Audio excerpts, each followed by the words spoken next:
खेड़ा सत्याग्रह अपन इसके अंदर पढ़ते हैं। अभी महात्मा गांधी के अंदर हमने कहा था, आते ही महात्मा गांधी ने केक काटा, और केक के अंदर चंपारण अपन को पता चल गया, अहमदाबाद मिल स्ट्राइक भी अपन को पता चल गया, एंड खेड़ा सत्याग्रह भी अपन इसके अंदर पढ़ रहे हैं, राइट।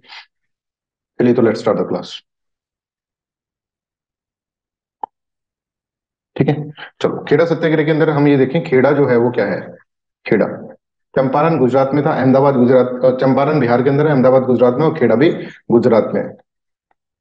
ठीक है, तो गुजरात के अंदर क्या हुआ कि यहाँ पर क्रॉप का फेलियर हुआ, एक पैमाना है 1918 के अंदर, ड्रॉट ड्रॉट आया, और ड्रॉट के कारण फेमाइन आ गया, राइट। सिस्टम के अंदर भुखमरी टाइप की चीजें होने लग गई, राइट। अब यहाँ पर खेड़ा जो था उस वाले एरिया के अंदर टैक्स रेट बहुत हाई थी, टैक्स रेट हाई थी। बट यहाँ पर क्योंकि अच्छा कल्टीवेशन नहीं हो पाया था, ठीक है, और क्रॉप्स का कल्टीवेशन अच्छा नहीं हो पाया था, तो टैक्स को पे नहीं कर पा रहे थे लोग, ठीक है। तो इनका ये था कि भाई क्रॉप फेलियर हो गया है, क्रॉप फेलियर, तो कम से कम क्रॉप फेलियर के टाइम पे तो आप टैक्स को ना लें, ठीक है, डिमांड टैक्स की ना करें क्रॉप फेलियर के टाइम पर भी, ठीक है। बट अथॉरिटीज ने कहा कि भाई कुछ ही हो, क्रॉप फेलियर हो चाहे कुछ ही हो, तो अगर तुम घास भी उगा रहे होंगे तो हम यहाँ से अपना क्या कर लेंगे, हम यहाँ से कलेक्ट कर लेंगे टैक्स, ठीक है। तो अब यहाँ पर इन लोगों की डिमांड क्या है, इन लोगों की डिमांड ये है कि भाई देखो, खेड़ा सत्याग्रह के अंदर कि हमारी क्रॉप फेलियर होगी, तो क्रॉप फेलियर के अंदर हमको टैक्स एग्जम्पशन चाहिए, ठीक है, ये डिमांड है। और ये कह रहे हैं कि टैक्स टैक्स एग्जम्पशन नहीं देंगे, नहीं देंगे टैक्स एग्जाम्पल, ठीक है, अथॉरिटीज कह रही है। तो अब क्या होगा कि ये लोग, खेड़ा वाले लोग जो होंगे वो गांधी के पास जाएंगे। गांधी उस वक्त बिजी थे, ठीक है, तो गांधी कहेंगे वल्लभ भाई पटेल को कि मेरी शरण के अंदर तुम लोग क्या करो, तुम लोग स्ट्रगल करो एक, ठीक है। तो यहाँ पे देखिए पूरा दिमाग गांधी का लग रहा है, पर जो लोग हैं वल्लभ भाई पटेल और उनकी टीम, ठीक है। और यहाँ से Vallabh bhai Patel will become famous, and also he will become the follower of Gandhi, ठीक है, गांधी के भी फॉलोअर वो बन जाएंगे, कि गांधी बनने में कुछ बात है, राइट। तो Kheda is located in Gujarat. The peasant of Kheda demanded tax exemption due to the failure of the crop after severe drought. The government authorities were not ready and stated that if tax were not paid, the farmers' property would be seized. अगर tax तुम पे नहीं करोगे तो farmer की property seize कर ली जाएगी, ठीक है। तो अब वल्लभ भाई पटेल है, वल्लभ भाई पटेल और उनकी टीम, वल्लभ भाई पटेल पटेल, ठीक है। तो वल्लभ भाई पटेल और उनकी टीम जो होगी ना, ठीक है, उनकी टीम के अंदर कौन है, एक तो नरहरि जो कि चंपारण में भी थे, नरहरि पारिक, एक नया बंदा है मोहनलाल पांडे, मोहनलाल पांडे,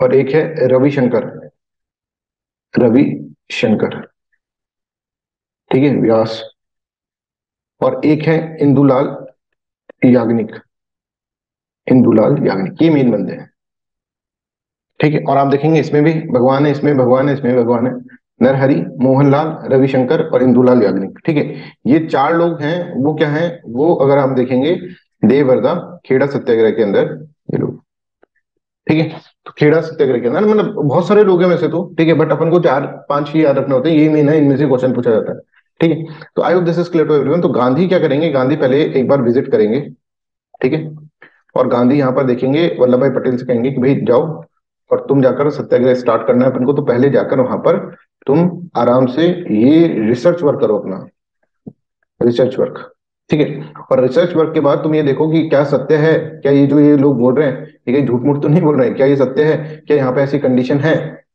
राइट, कि ड्रॉट की कंडीशन आई है, या फिर फार्मर्स इसीलिए बस टैक्स नहीं पे करना है इसलिए बोल रहे हैं। तो वहां पर जाकर इनकी टीम जाती है, और टीम जाने के बाद वो कहती है गांधी से, यस गांधी जी यहाँ पर है ना ऐसी कंडीशन है जैसे ये लोग बोल रहे हैं, फार्मर सत्य बोल रहे हैं। तो सत्य कहाँ पर है, सत्याग्रह करना है, तो सत्य को ढूंढा सबसे पहले, तो सत्य को ढूंढा गांधी और उनकी टीम ने, गांधी भी विजिट करे थे प्लेस को, ठीक है, और उनकी टीम भी प्लेस करी। तो एक बार सत्य का पता चल गया, अब उस पर अड़े को जाना, that is not Satyagraha. Her method के अंदर आप सत्याग्रह के मेथड के अंदर यही देखेंगे, यही देखेंगे, यही चीज देखेंगे, राइट। तो हम यहाँ पर देखते हैं, Gandhi visited the place and sent Vallabh bhai Patel and Indulal Yagnik to the villages of the Kheda for searching truth. After their confirmation Gandhi advise peasant not to pay tax, कि अब आप टैक्स पे मत करो। बोले पागल हो गए कि गांधी जी, टैक्स पे नहीं करेंगे तो हमारी प्रॉपर्टी जो है ना ये कन्फिस्केट कर लेंगे प्रॉपर्टी। बोले डरो मत, प्रॉपर्टी प्रॉपर्टी बाद में मैं दिलवा दूंगा, आपको क्या करना है, आपको टैक्स पे नहीं करना है, ठीक है, बॉयकॉट करो इनको, बॉयकॉट टैक्स, है ना। और इसको टैक्स रिवोल्ट इसके अंदर बोला गया, इस चीज को टैक्स रिवोल्ट। तो अब गांधी ने बोला भाई वल्लभ भाई पटेल, देखिए यार मैं तो थोड़ा बिजी चल रहा हूँ अभी, तुम है ना क्या करो, तुम ये मैसेज, मेरा मैसेज गांव गांव तक पहुंचा दो, ठीक है, तुम बहुत सारी सभाएं करो, गांव गांव तक पहुंचा दो, तुम भी फेमस होगे और बाकी के छोटे मोटे जो लोग हैं ये लोग भी फेमस हो जाएंगे। राइट, तो Vallabh bhai Patel will do what, Vallabh bhai Patel will do बहुत सारी मीटिंग्स, ठीक है, प्रोसेशंस, ये सब चीजें करेंगे और लोगों को इकट्ठा करेंगे और लोगों को इकट्ठा करके बोलेंगे कि भाई कोई भी यहाँ पर टैक्स नहीं देगा। तो अब ये क्यों नहीं, क्योंकि भाई हमको एक बार किसी ने बोला था, किसी बंदे ने, फेमाइन कोड के बारे में, ठीक है, लाइटन के टाइम पे फेमाइन आया था तब फेमाइन कोड बना था, ठीक है। और यहाँ पर अगर आप देखेंगे तो फिर लॉर्ड रिपन के टाइम पर इसको इम्प्लीमेंट करने की बात हुई थी फेमाइन कोड।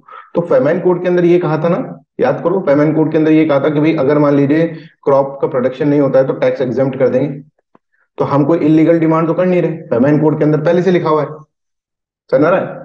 तो जब बंगाल के अंदर फेमाइन आया था 1877 से 77 78 के अंदर, तब फेमाइन कोड डिजाइन करा गया था, और फेमाइन कोड डिजाइन करा था कि उसमें ये सब चीजें बताई गई थी। तो उन्होंने बोला कि हमें जो टैक्स एग्जम्पशन चाहिए वो हम अपनी मर्जी से नहीं कर रहे, फेमाइन कोड में लिखा हुआ है, एक बार तुम लिख दिए हो तो उसको फॉलो करो। अब ये लोग बोलते हैं ड्रॉट की कंडीशन नहीं है, तो ड्रॉट की कंडीशन है ये पता लगा लिया था किसने, गांधी और उनकी टीम ने, ठीक है। तो यहां पर क्या करा, सबसे कसम दिया है, दिलाई गई कि भाई तुम लोग क्या होगा, तुम लोग कोई भी टैक्स पे नहीं करेगा। तो Gandhi however was mainly the spiritual head of the struggle, it was Sardar Patel and a group of other devotees of Gandhians, ठीक है, namely Narhari Parikh, Mohanlal Pandey and Ravishankar Vyas, who went around the villages, organized the villagers and told them what to do and gave the necessary political leadership। तो mainly ये जो है सरदार पटेल की leadership के अंदर हुआ है, गांधी सिर्फ फेस है, सरदार पटेल की लीडरशिप के अंदर हो रहा है। और यहाँ से सरदार पटेल जो होंगे, जैसे मैंने आपको बताया, फेमस होंगे, वो खुद एक फॉलोअर बन जाएंगे गांधी के, प्लस उनको लोग बहुत जानने लग जाएंगे सरदार पटेल को। The revolt was notably for its adherence to discipline and unity, सब लोग डिसिप्लिन में रहे और यूनिटी में रहे, ठीक है। अगर मान लीजिए किसी ने, जैसे मान लीजिए ये रामलाल नाम का फार्मर है ना, इसने क्या करा, इसने टैक्स पे नहीं करा, ठीक है, इसकी प्रॉपर्टी सीज कर ली, है ना, गवर्नमेंट ने। अब इसके बच्चे कहाँ रहेंगे, ये दिक्कत है ना, इसके बच्चे कहाँ रहेंगे, ये कहाँ रहेगा।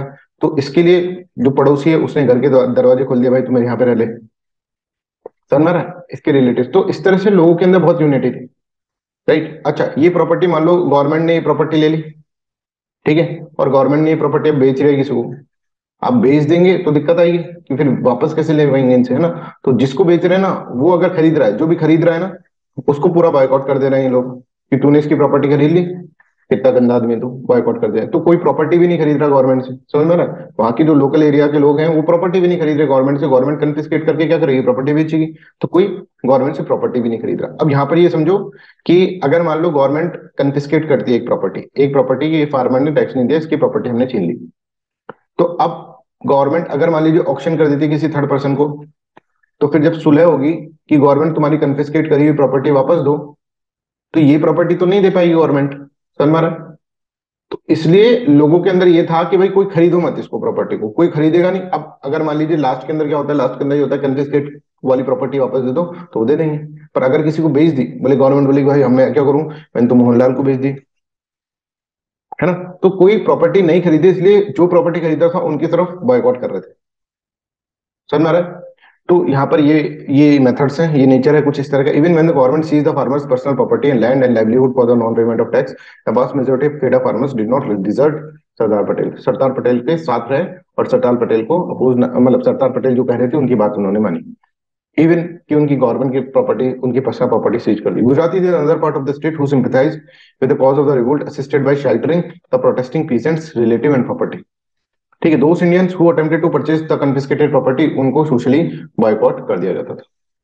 अब ये मूवमेंट एक तरह से मोबिलाइजेशन होने लगा। अब ब्रिटिशर्स है ना, पहले तो देखते हैं, पहले तो ध्यान नहीं देते मूवमेंट के ऊपर, पर ब्रिटिशर्स ऐसे कहते हैं कि जब ब्रिटिशर्स जो है वो देखने लगते हैं कि मूवमेंट मास मूवमेंट बनता जा रहा है, तो ब्रिटिशर्स को ऐसा याद आ जाता है कि कहीं ये मूवमेंट जो है हमारे खिलाफ ज्यादा खड़ा ना हो जाए। 1857 की क्रांति याद आने लग जाती है उनको।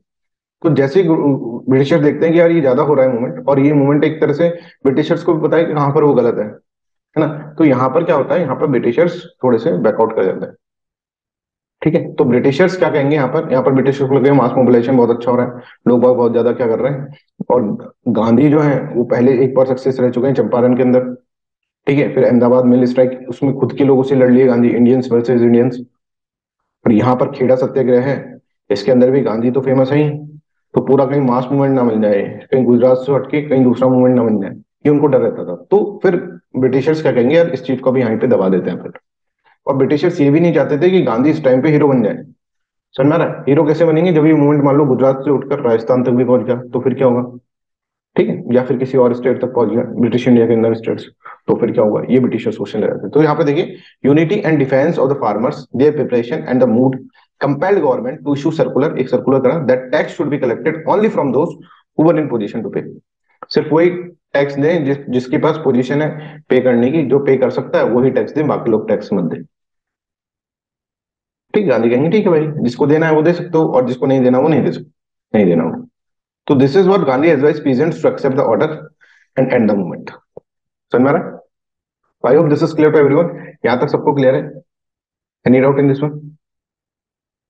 ठीक है, अब ये समझो कि गांधी आए थे भारत के अंदर, साउथ अफ्रीका के अंदर क्रांति करके गांधी भारत के अंदर आए, और भारत के अंदर आए 1 साल तक का उन्होंने रेस्ट लिया, 1916 तक। ठीक है, और 1917 के अंदर उन्होंने चंपारण सत्याग्रह सक्सेसफुली कर दिया।